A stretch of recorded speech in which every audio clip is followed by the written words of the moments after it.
Loneliness. It's something every single one of us has felt at some point in our lives. But what if I told you that there's a growing phenomenon happening right now?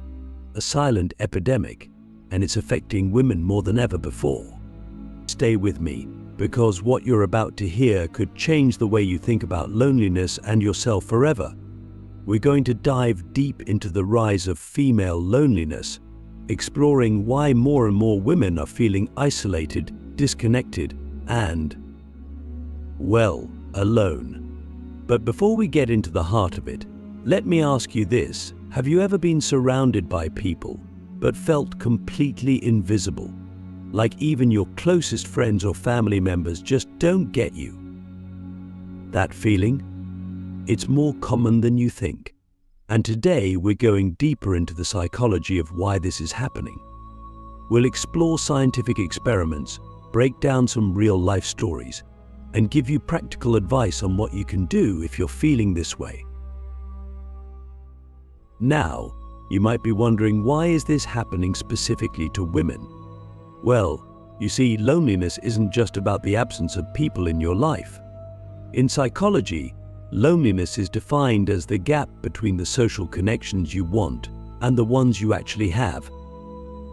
And for many women today, that gap is growing wider and wider. Let's go back in time for a second.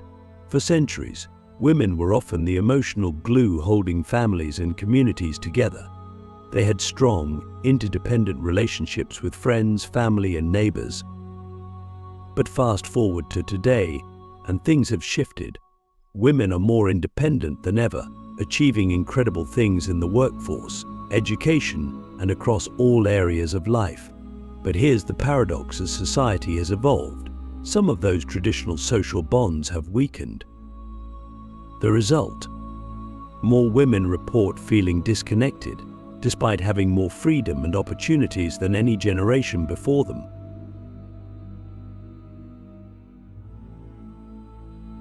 Click subscribe to this channel to get more insights into human psychology. So what's going on here? Why does it seem like female loneliness is skyrocketing? Let me throw this at you. There was a groundbreaking experiment conducted by psychologists in the early 2000s. They wanted to understand the emotional impact of social media on women's sense of connection. They found that while social media allows us to stay in touch with hundreds, even thousands of people, it actually increases feelings of isolation. Why? Because it creates a facade of connection. Women, in particular, are more likely to compare themselves to others online. They see perfect lives, perfect relationships, and a sense of belonging that seems just out of reach. But behind the screen, many of those same women are struggling with loneliness themselves. Here's a question for you. Have you ever looked at someone's life online and thought, why isn't my life like that? That's what we call a social comparison trap, and it's one of the biggest drivers of loneliness today. But it's not just social media. Let's talk about relationships. We all crave intimacy, real, deep connections with other people. But here's a shocking fact. In a 2019 survey of thousands of women, a significant number reported that they felt more alone in their romantic relationships than when they were single. Why? Because emotional intimacy and physical proximity are not the same thing. Think about this. You can be lying next to someone in bed every night, but if you don't feel seen or understood, that loneliness can be even more profound. There's a fascinating study in psychology called the emotional perception gap. It found that women often report feeling misunderstood or emotionally dismissed by their partners, leading them to feel even more isolated. This gap can create loneliness even in the closest of relationships. And it's not just romantic relationships. Friendships, family bonds, even professional relationships can contribute to this sense of emotional isolation. Women are often expected to be the emotional caretakers, the ones who listen, support, and nurture others. But who's nurturing them? Do you see what I mean? Female loneliness is not just about being physically alone. It's about feeling unseen, unheard, and disconnected in a world that often expects women to always be emotionally available for others. Now, let's talk about solutions. We're not here to just talk about the problem, we're going to dive into what you can do about it.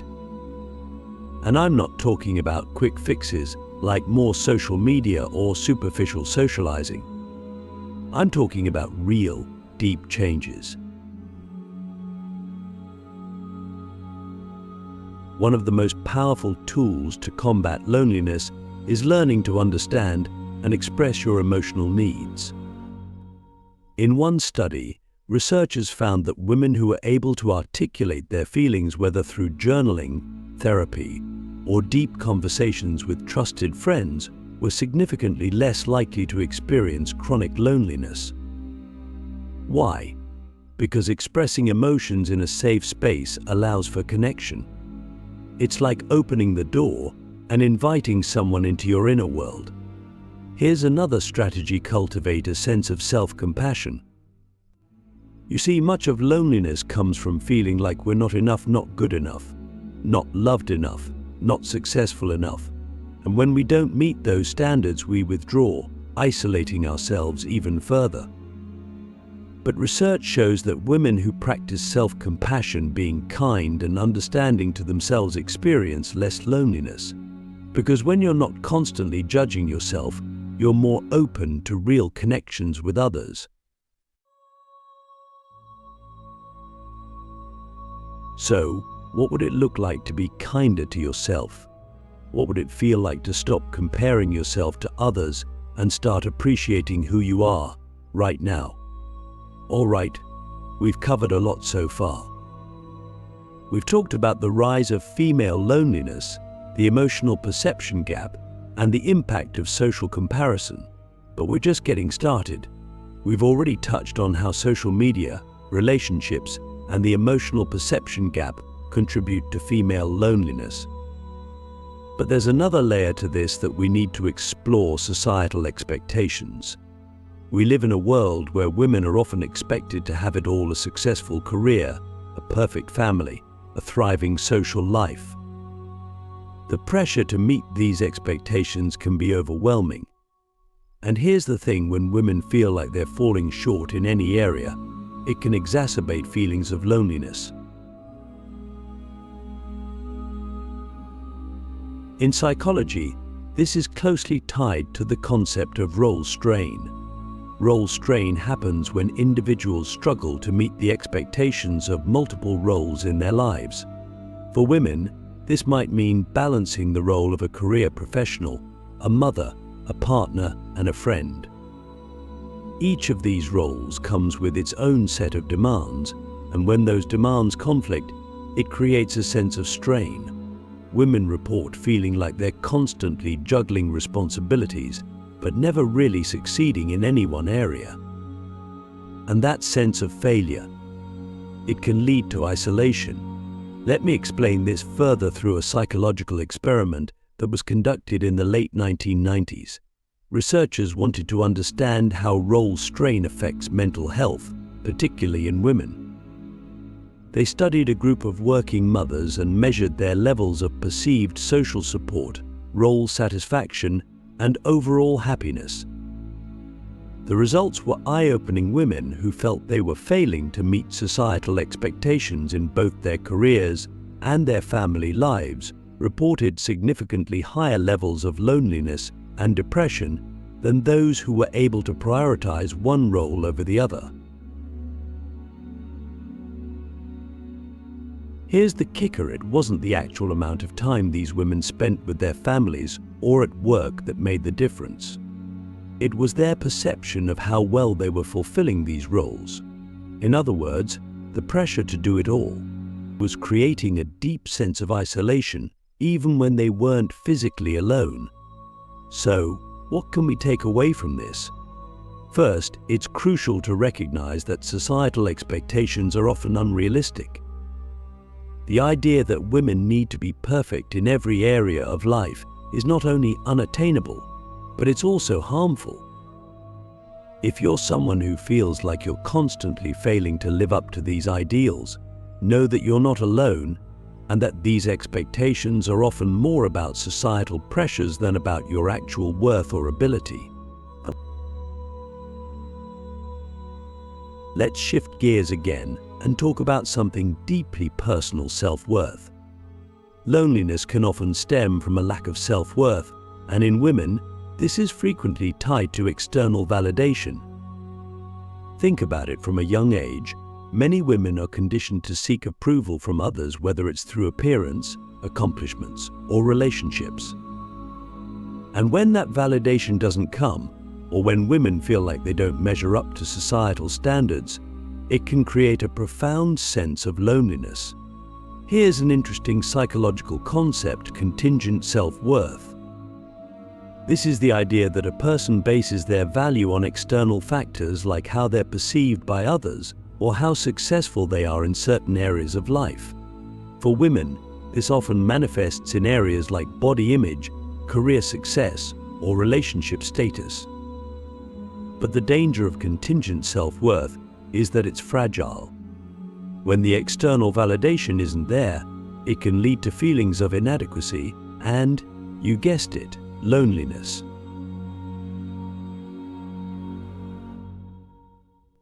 In a study conducted by psychologists at the University of Michigan, they found that women who based their self-worth on external factors like appearance or social approval were far more likely to experience feelings of loneliness and depression than women who had a more intrinsic sense of self-worth. Why? Because when your sense of worth is tied to something outside of yourself, it can be taken away at any moment. And when that happens, the isolation that follows can be devastating. So what's the solution here? One of the most powerful ways to combat loneliness is to cultivate intrinsic self-worth, that is, a sense of value that comes from within rather than from external validation. This might sound simple, but it's actually one of the most challenging things to do, especially in a world that constantly tells women they need to be more, do more, and achieve more. One practical way to build intrinsic self-worth is through mindfulness and self-awareness practices. Research shows that women who engage in mindfulness, whether through meditation, yoga, or even just taking time to reflect on their inner world, report higher levels of self-worth and lower levels of loneliness. Why? Because mindfulness helps you connect with yourself on a deeper level. It allows you to recognize your own value, separate from the roles you play or the expectations placed on you by society. Now, I want to take a moment to ask you something. When was the last time you truly felt connected to yourself? Not to your job, not to your partner, not to your friends, but to you. That connection is one of the most important factors in overcoming loneliness. Because when you're connected to yourself, you're less likely to rely on external validation to feel whole. Let's go even deeper and talk about another major factor in female loneliness: the fear of vulnerability. Women are often seen as the emotional caretakers in society, but that doesn't mean they're always comfortable being vulnerable themselves. In fact, many women fear that showing vulnerability will make them seem weak, or that their emotions will be too much for others to handle. This fear of vulnerability can create a barrier between women and the deep connections they crave. Here's another powerful psychological concept: emotional isolation. Emotional isolation happens when someone is surrounded by people but feels unable to share their true feelings. It's a kind of loneliness that's particularly common in women who may feel pressured to maintain a strong exterior even when they're struggling internally. And the more women hide their vulnerabilities, the more isolated they feel.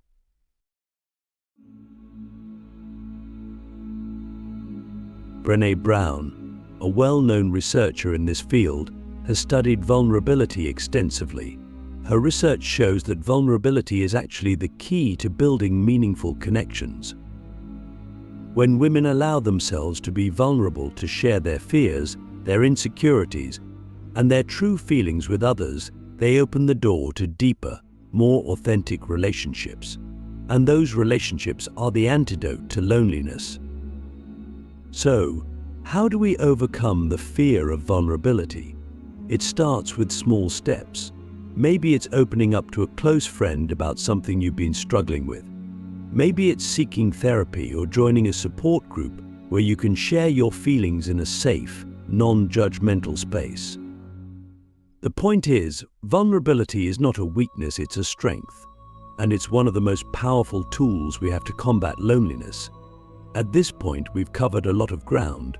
We've talked about the role of societal expectations, contingent self-worth, mindfulness, and vulnerability.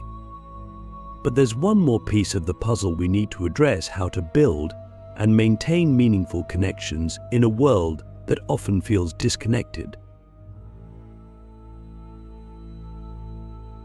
We've explored the psychological underpinnings of female loneliness, how societal pressures, contingent self-worth, and fear of vulnerability all play into this growing sense of isolation. Now, it's time to look at how we, as individuals, can actively combat loneliness by fostering meaningful connections. Connection is the antidote to loneliness, but it's not just about having people around you. It's about the quality of those relationships. In psychology, there's a concept called social capital, which refers to the value we derive from our social networks. Quality connections, those that are supportive, reciprocal, and emotionally fulfilling, are what build high social capital, and it's this kind of capital that protects against loneliness. But the modern world has made it increasingly difficult to build these kinds of connections. Think about it, we live in a time where communication has never been easier. We can text, call, or DM someone across the globe in seconds. Yet, the depth of those connections often pales in comparison to what we need to feel truly supported. Social media gives us the illusion of constant connection, but it's often superficial. Likes, comments, and shares don't equate to the kind of emotional intimacy that staves off loneliness. That's where intentional relationships come in. To combat loneliness, we need to be intentional about the connections we foster. It's not enough to simply have people in your life, you need to nurture those relationships in meaningful ways. Research shows that women who have a few deep, supportive friendships are far less likely to experience chronic loneliness than those who have large but shallow social networks. Why? Because deep relationships provide emotional safety. They give women a space to be vulnerable, to express their true selves without fear of judgment, and to receive the kind of support that's necessary for emotional well-being.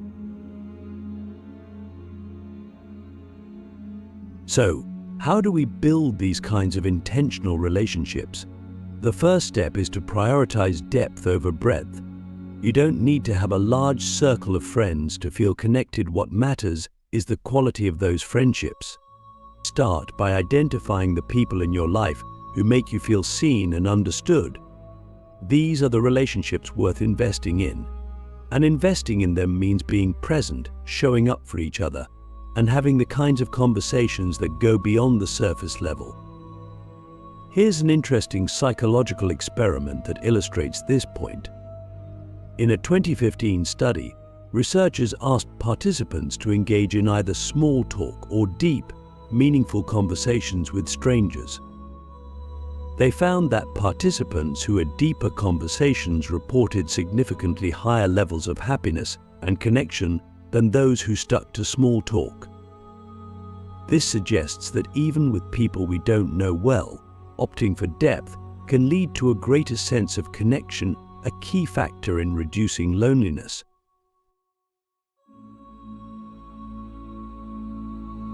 But it's not just about deep conversations.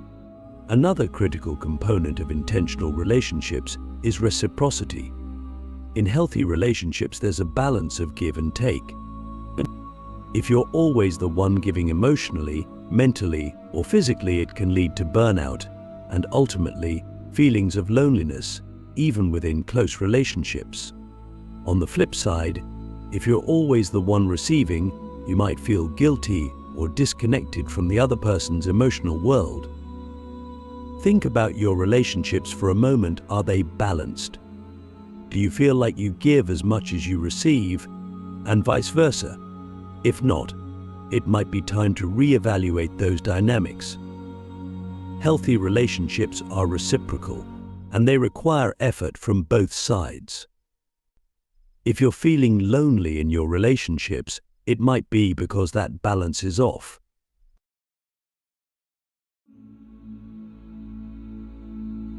Let's shift to another area that's often overlooked in discussions about female loneliness community. Humans are social creatures, and while individual relationships are important, there's also a deep psychological need for belonging to a larger group. For centuries, women found this sense of community through extended families, religious groups, and close-knit neighborhoods. But today, many of those traditional sources of community have weakened. Families are often spread across the country, religious participation has declined, and neighborhood ties aren't as strong as they used to be. This loss of community has left many women feeling adrift, like they don't have a tribe or a support system to lean on. And this is where loneliness can really take root. When you don't feel like you belong to something larger than yourself, it can be easy to feel isolated and disconnected. But here's the good news. It's still possible to build community, even in today's fragmented world. It just requires a bit more effort. One of the most effective ways to combat loneliness is to find or create a community where you can connect with others on a deeper level. This could be as simple as joining a group that shares your interests, whether it's a book club, a sports team, or a volunteer organization. The important thing is that you're engaging with others in a meaningful way, and that you feel like you're part of something larger than yourself. In psychology, there's a term called collective self-esteem, which refers to the value we derive from being part of a group. Women who have a strong sense of collective self-esteem, meaning they feel proud of and connected to the groups they belong to, are far less likely to experience loneliness. Why? Because being part of a community gives you a sense of purpose and belonging. It reminds you that you're not alone, even when you might feel isolated in other areas of your life. Here's something to consider. What communities do you belong to? Do they make you feel connected, or do they leave you feeling more isolated?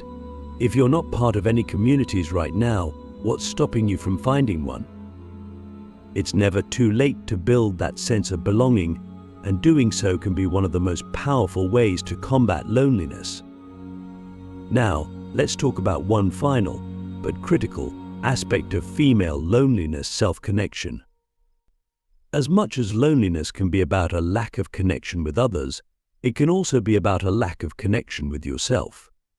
Women, in particular, are often so focused on taking care of others, whether it's their families, friends, or colleagues, that they neglect their own emotional needs.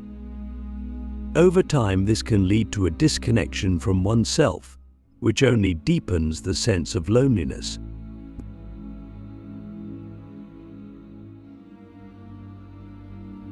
In psychology, there's a concept called self-alienation, which refers to the feeling of being disconnected from your own thoughts, emotions, and desires.